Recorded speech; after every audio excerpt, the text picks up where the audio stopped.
dear brothers and sisters in Islam, of the most fundamental of all fundamentals of our religion is that the purpose of this life is to save ourselves from the punishment of the akhirah and to enter into Jannat of Allah subhanahu wa ta'ala.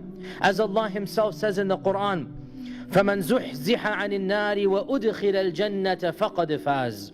Whoever manages to save himself from the fire of hell and is caused to enter Jannah, that is the one that has truly achieved success.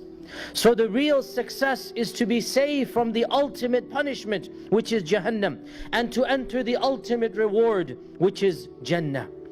And Shaykhul Islam Ibn Taymiyyah, one of the greatest scholars that our tradition has ever seen, has extracted from the Quran and Sunnah the 10 methods, the 10 mechanisms that can be used to have our sins gotten rid of and to save ourselves from Jahannam.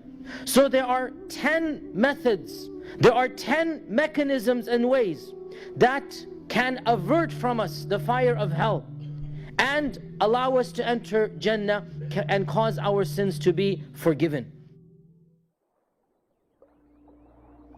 Number one is the concept of tawbah. Of the ways we cause Jahannam to be averted away, and of the ways we cause our sins to be forgiven, is the concept of tawbah. And tawbah is an action of the heart. Repentance is a spiritual frame of mind. It is an internal act, and it means that we return to Allah subhanahu wa ta'ala, because a sin distances us from Allah. A sin puts distance between us and Allah subhanahu wa ta'ala. So what does tawbah do? Tawbah literally means to return to. Taba yatubu means to come back to. So tawbah is to come back to Allah after the sin has been done. And tawbah is obligatory on each and every Muslim every single day of his or her life. And tawbah is the most effective mechanism for having our sins forgiven. And what makes it even more powerful, that no sin can withstand tawbah. Tawbah forgives every sin. Inna Allah yaghfiru dhunuba jami'a. Allah can forgive all sins. But how? وَأَنِيبُوا إِلَىٰ رَبِّكُمْ وَأَسْلِمُوا لَهُ. Turn to your Lord, submit to Him through the concept of tawbah. And in fact, some of our scholars have said that the concept of tawbah is one of the wisdoms why Allah created us. Think about this. When the angels asked, why would you create an inferior species? Why would you create a species that is bloodthirsty, killing, going to war? Why would you do that? We are sinless. We don't commit any sins. We are perfect. We praise you constantly, day and night. We don't sleep, we don't get tired. We never forget. Why would you do this? And Allah says, I know what you do not know. Inni a'lamu ma la ta'lamun. And some of our mufassirun have remarked that Allah subhanahu wa ta'ala wanted to manifest His merciful side as well. The fact that He forgives, the fact that He accepts the repentance of the sinner, and the angels do not sin, and the angels do not ask for forgiveness, and the angels do not need tawbah. So who needs tawbah? We need tawbah. Number two is related to it. It is linked with it, but it is different. It is linked, but it is different. And that is istighfar. Istighfar. Istighfar is the verbal act of tawbah. Istighfar is the tawbah that is manifested on the tongue. So the difference between istighfar and tawbah, tawbah is a state of the heart. It is a psychological frame of mind. And istighfar is manifesting that tawbah upon the tongue. And that is by requesting Allah to forgive you. And that is done by many ways, and the most common is to say astaghfirullah. But there are other ways as well. Any verbal request to Allah to forgive the sin, and it is to say astaghfirullah al-azim, astaghfirullah, I have committed a sin, oh Allah, forgive me. Ya Ghaffar ighfirni, Ya Rahman irhamni, Ya Tawwab tub alayya. This is istighfar. Even when you say tawbah and you say Ya Tawwab tub alayya, this is in fact istighfar, because the tongue is what does istighfar. And our Prophet ﷺ said, hadith is in Sahih Bukhari, that Wallahi inni la atubu ila Allah wa astaghfirullah في كل يوم أكثر من 100 مرة. Every single day I repent to Allah and I say astaghfirullah. So notice, tawbah and istighfar, they are different but they are linked. إني لأتوب وأستغفر. I do tawbah and I say istighfar. Every day at least 100 times.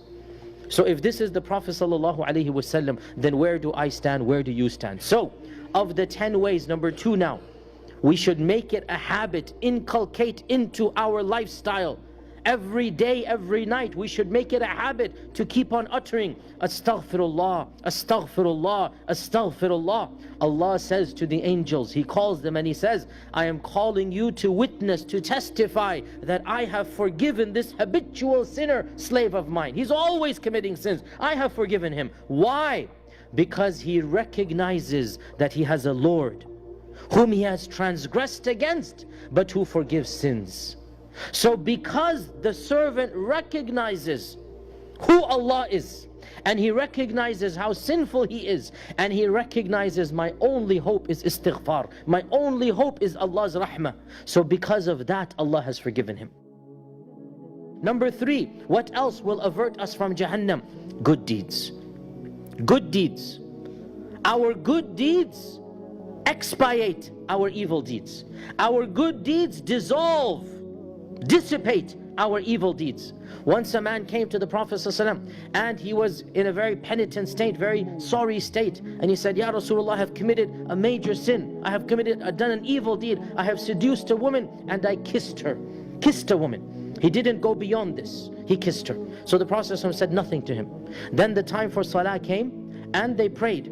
And the man went away thinking that there was nothing he can do to get his sin forgiven. The person called the man back and he said, oh so and so, didn't you come to the masjid and pray with us? And he said, yes I did. Don't you know that Allah says in the Quran, Innal hasanati yudhibna sayyi'at? Doing good deeds causes evil deeds to go away. In other words, you have repented, you are clearly guilty, you have come in a sorry state, you are making istighfar to Allah, now you have walked to the masjid, you have prayed with us. This good deed will forgive your evil deed. So hasanat yudhibna sayyi'at. And we all know when we do wudu, the evil deeds fall from our hands. When we pray, our Prophet ﷺ said, it is like the one who washes 5 times a day, he takes a bath, he takes a shower. Do you think anything will be left on him? They said no. So they said this is the example of the one who prays 5 times a day, no sin is left on him. Ramadan to one Ramadan forgives everything in between. The Hajj causes you to come back as if your mother has given birth to you, as clean, as pure as a newborn baby. And on and on and on. Sadaqah brings about Allah's forgiveness. Sadaqah dissolves Allah's anger. Sadaqah causes Allah's anger to disappear. So every good deed causes some of your evil, some of your harm to dissipate away. So that's number 3. Number 4, the dua and istighfar of other believers for you. What else causes forgiveness? What else saves you from Jahannam? When other people make dua for you, especially by name, but even generic dua, because all believers are commanded by Allah to seek forgiveness for all other believers. وَالَّذِينَ جَاءُوا مِن بَعْدِهِمْ يَقُولُونَ رَبَّنَا اغْفِرْ لَنَا وَلِإِخْوَانِنَا الَّذِينَ سَبَقُونَا بِالْإِيمَانِ. A part of our culture, our Islamic culture, is we ask Allah, Allahumma ghfir lil mu'minina wal mu'minat wal muslimina wal muslimat al ahya'i minhum wal amwat. We ask Allah's forgiveness for all the believers. So our hope is when we go away, our hope is when we're gone, the people who ask Allah's forgiveness for all believers, some of it inshallah will come to us as well. We cannot rely on that, but it is a hope, and it is one of the ways of kafara, one of the ways of protection of Jahannam, and especially a dua by name. Especially a dua by name. And that is why we are encouraged to seek forgiveness for others, because when we do it for others, then inshallah when we are gone, Allah subhanahu wa ta'ala will cause people to do it for us as well. And how stingy we are, brothers and sisters, that we don't even want to raise our hands up to Allah and ask Allah to bless other people, ask Allah to protect other people, ask Allah to forgive other people. Don't we know that when we do it, an angel will say Ameen, and may you get the same as we seek forgiveness for others. Allah will create people that will seek forgiveness for us. So point number 4, dua and istighfar from the other believers. Point number 5, the calamities and the trials and tribulations and the pain and the suffering and the anguish and the grief that every one of us faces throughout our lives. Of the mercy of Allah, and He did not have to do this, but of the mercy of Allah is that every physical or emotional pain that we suffer, if we have faith in Allah and we have sabr and yaqeen, that pain will dissolve our sins as well. As our Prophet ﷺ said, no servant of Allah is afflicted with ham or gham, nasab or ta'ab. No suffering, nor anguish, nor anxiety, the pain of debt, the pain of family, the pain of suffering. Never is an abd afflicted with any anxiety, any pain, any anguish, any grief, except that Allah will make that pain and anxiety and grief a kafara for his sins. And that is why, brothers and sisters, when a believer is tested with pain and suffering, in fact, the believer at one level embraces it. Nobody wants to suffer. Nobody likes pain. But when the believer is tested, one side of him appreciates the testing. And he or she understands, Allah is testing me so that my sins may be forgiven and I may come on the Day of Judgment with no sins. So this is point number 5. Point number 6. And this is one that is not desirable. We don't want it. In fact, we seek refuge of Allah against it. But there will be people that this point and the next point will actually act as a factor to save them from Jahannam. So it is better than Jahannam, even though it is not good. Point number 6 is the adhab of the qabr. And we seek Allah's refuge. We don't want adhab al-qabr. We want tawbah, we want istighfar. We understand life is going to be difficult. We don't want it, but we understand it's a part of life. But adhabul qabr, no, we do not want it. But there will be people, they are major sinners. They deserve Jahannam, but Allah will punish them in the grave so that they do not go to Jahannam. So the punishment of the grave will become their punishment, even though they do not know when they're being punished that is the case. And they think the next step is Jahannam. They think the next step is Jahannam. But the punishment of the grave will act as a kafara for the actual punishment of Jahannam. And of course the goal is to save ourselves from that punishment and the punishment of Jahannam. So this is point number 6. And point number 7, which is also something we want to avoid, we do not want this, is the punishments and trials on the Day of Judgment.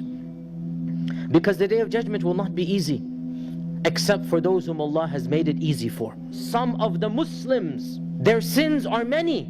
They deserve worse punishment, but Allah will use the suffering of Qiyamah to forgive them the suffering of Jahannam.